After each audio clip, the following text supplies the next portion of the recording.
플래티넘 프레젠셜 디렉터 유희선.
네, 메나테크 어소시에이트 윤성입니다. 다시 한번 인사드리겠습니다.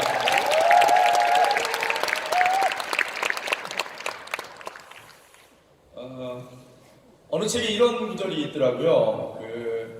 지혜로운 사람과 지혜롭지 않은 사람을 구분하는 방법 중에 하나가 어떤 성공을 이루었을 때 자기 자신만의 힘으로 성공했다고 생각하는 사람이 있고 주변에 수많은 사람의 도움과 인연으로 성공했다고 생각하는 사람이 있다고 합니다. 저는 좀 지혜로운 사람이 좀 되고 싶습니다. 그리고 특히 메나테크 사업의 특징이 혼자의 힘으로 성공할 수 없는 사업이기 때문에 좀 이 자리를 빌어서 제가 좀 감사의 인사들을 좀 드리고자 합니다. 늘 형님같이 또 친누나같이 보살펴주신 우리 김용기 안은수 스폰서 사장님께 감사의 말씀 드리겠습니다. 해박한 건강 지식으로 사업의 단초를 열어주시고 힘을 실어주신 우리 배재현 사장님께 감사의 말씀 드리겠습니다. 더불어 늘 진실된 자존감이 뭔지를 알려주시면서 당당하게 사는 방법을 알려주신 우리 김자옥 같은 성격을 갖고 계신 우리 최정문 스폰서님께도 사람이 태어나서 성장을 할 때 어렸을 때는 부모가 육체적인 건강을 책임져 줍니다. 밥을 먹여주고 육체적인 안전을 책임져 주죠. 밥을 먹여주고 키워주고 재워주고. 근데 그게 지나고 나서 성인이 되면 부모는 정신적인 건강을 책임져 줍니다. 그 자식이 방향을 잃고 힘을 잃을 때 부모가 올바른 철학과 가치관으로 그 자식을 이끌어주면 그 자식의 그 자녀의 정신 세계는 안전하고 올바른 길로 가게 되어 있습니다. 제가 7년 정도 이 사업을 하면서 많은 유혹이나 잘못된 방향 이런 것에 고민할 때 늘 한결같이 올바른 철학으로 흔들림 없이 모범과 기준을 보여주셔서 저의 사업을 아주 안전하게 만들어주신 존경하는 이명진 배주원 사장님께 감사 인사 드리겠습니다.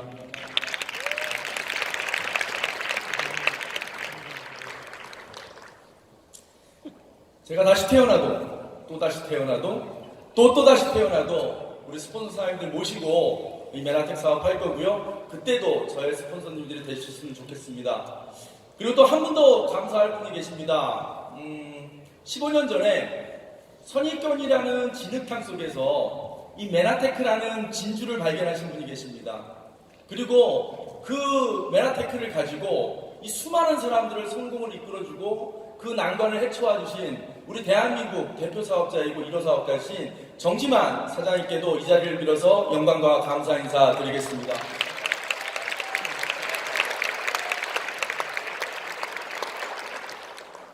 더불어 저보다 먼저 메나텍 사업을 시작하신 수많은 선배 사장님들이 많은 힘든 일을 헤치고 우리 메나테크가 여기까지 왔습니다. 그 선배님들의 바람막이 덕분에 저는 그 뒤에서 이렇게 편안하게 이 자리까지 온 것 같은데요. 이제부터 저도 제일 앞에서 비와 바람을 맞으면서 선배님들을 따라서 선배님들이 해주신 것처럼 저의 후배 사장님들께 바람막이가 되어드리고 길잡이가 되어드리겠습니다. 더불어 25년 전에 미국의 텍사스의 작은 마을에서 시작한 메나테크라는 회사가 정말 수많은 경쟁자들의 공격과 질투와 시기를 받고 정말 죽기 일보 직전까지 갔던 그 시점에 이 메나테크를 살려내고 지켜와 주신 우리 본사의 모든 임직원 여러분께도 다시 한번 감사의 말씀 드립니다.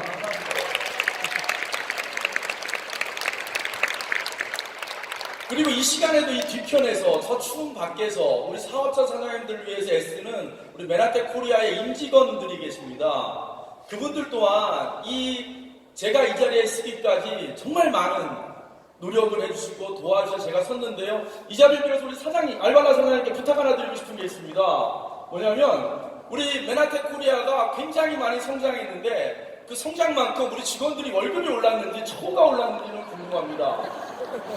우리 회사의 규모와 성장에 걸맞은 진급과 월급을 올려줄 계획 있으십니까? 부탁드리겠습니다.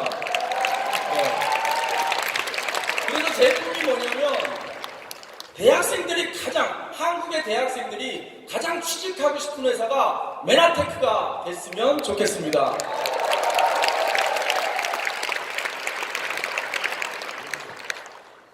한 소년이 있었습니다. 그 소년은 2살 때 부모님이 파산하고 그 파산으로 이혼하는 바람에 2살 때부터 할머니 손에서 자랐습니다. 그리고 중학교에 들어가서는 학비가 없어서 중학교 1학년 때부터 고등학교 2학년 때까지 45년을 꼬박 새벽 4시에 일어나서 신문 배달을 합니다. 그러면서도 공부에 좀 재질이 있었는지 그래도 한국에서 우리 3대 대학교에 들어간다는 고려대학교, 우리 사회자님보다 제가 대학교 1년 선배입니다. 고려대학교 경영학과를 4년 장학생으로 들어갑니다. 그리고 ROTC 장교 생활을 하면서 군대 가서 월급을 받고 IMF 때 제대를 했지만 삼성그룹에 당당히 입사해서 1등 신입사원상도 받고 최우수 사원상도 받으면서 죽어라 일을 했습니다. 그래도 이 가난이란 족쇄를 벗어나지 못했습니다. 그래서 저 같은 그 가난의 족쇄를 우리 자식에게 물려주지 않기 위해서 과감히 10년 다니던 직장을 때려치고 나와서 10년 전에 마케팅 컨설팅을 하고 마케팅 강연을 하는 회사를 만듭니다. 다행히도 회사는 참 잘 돼서 회사 다닐 때보다 저의 법인, 저의 컴퍼니가 잘 돼서 제가 회사 다닐 때보다도 5배, 6배 수입을 올렸습니다. 그런데 문제는 몸에 병이 왔습니다. 그래서 쓰러지고 시간이 지나다 보니까 이것 또한 저를 가난에서 구할 수 없다라는 생각이 들었습니다. 그래서 그때부터 제가 새로운 사업의 아이템들을 찾아가기 시작합니다. 근데 어떤 사업들은 시설비를 내라고 하기도 합니다. 세상은 그렇게 호락호락하게 저에게 기회를 주지 않았습니다. 시설비를 투자하라고 하는 기회도 있었고 아니면 사업의 노하우를 알려줄 테니 가맹비를 내라고 하는 사업들도 있었습니다. 그런데 분석을 해보니 다 위험한 기회였습니다. 위험한 기회.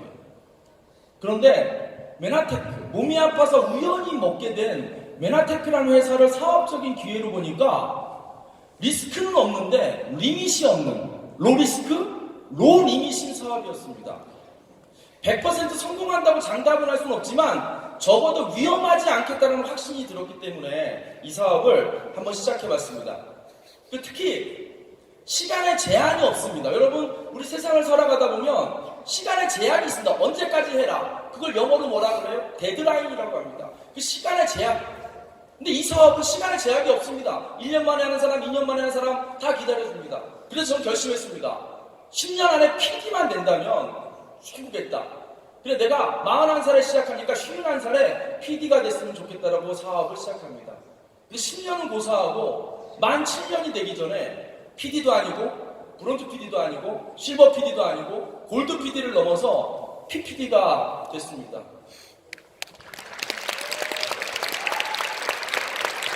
더군다나 7년 전에는 저 2층 어딘가에 한 10분 정도의 고객, 사업자도 아닙니다. 고객을 모시고 와서 7년 전에 저 윗자리에 있었습니다.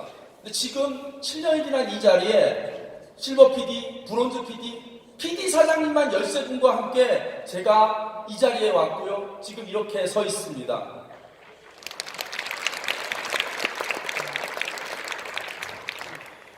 그 소녀는 47살이 됐고요. 아이 셋의 아빠가 됐습니다. 이제 메나텍을 만난 덕분에 세 자녀가 하고 싶고 배우고 싶은 건 무조건 해줄 수 있는 아빠가 됐습니다. 배우고 싶다. 그리고 아내에게도 여보 갖고 싶은 게 뭐야? 그럼 막 사줄 수 있는 남편이 됐습니다. 그래서 얼마 전에는 집을 하나 사달라고 그러더라고요. 그래서 11월 30일 날 송도에 제일 비싼 아파트 48층에 있는 65평짜리 아파트를 10억 주고 하나 사줬습니다. 다 메나테크 덕분입니다. 저는 대학교 4학년 때 카톨릭의 사제가 될 생각을 잠시 한 적이 있습니다. 저와 같은 비슷한 환경에서 자라는 아이들을 사랑해주면서 한평생 살아보겠다. 한 여자만 사랑하는 거 아니라 더 큰 사랑을 하면서 세상을 살다가보고 싶은 꿈이 한 번 있었습니다. 근데 이루지 못했습니다. 그래서 제가 빨리 수입을 얻으면 은퇴를 해서 세상에 좀 도움이 되는 계획을 간절하게 갖고 있었습니다. 배고픈 사람들, 헐벗은 사람들을 위해서 먹고 사는 문제가 해결되면 그 일을 하고 싶었습니다. 그런데 그 꿈을 접었습니다. 안 하기로 했습니다. 왜냐하면 메나텍 사업을 계속하면 아픈 사람을 도울 수 있고 경제적인 문제를 처한 사람을 일으켜 세울 수 있고 누군가에게 꿈을 갖게 해줄 수 있기 때문에 굳이 어디 가서 봉사활동을 하지 않아도 메나텍 사업하는 것 자체만으로도 봉사가 되고 헌신이 된다는 걸 알게 됐습니다. 이제 메나테크는 저에게 직업이 아니라 사명이 됐습니다. 마지막으로 박수를 받는 사람, 칭송을 받는 사람은 그 값을 반드시 해야 된다고 생각을 합니다. 지금 여러분이 보내주신 박수, 칭송, 제가 생각하는 제 인생의 가장 큰 빚이라고, 부채라고 생각하면서 앞으로 살아가겠습니다. 그 빚을 차근차근 하나씩 갚아가도록 하겠습니다. 박수 한번 쳐주십니까? 네, 마지막입니다. 아까 감사 얘기를 할 때 한 분을 빼뜨려서 이 감사 말씀드리고 내려가도록 하겠습니다. 가난한 집 장남이고요. 비전도 없고 가난한 집 장남입니다.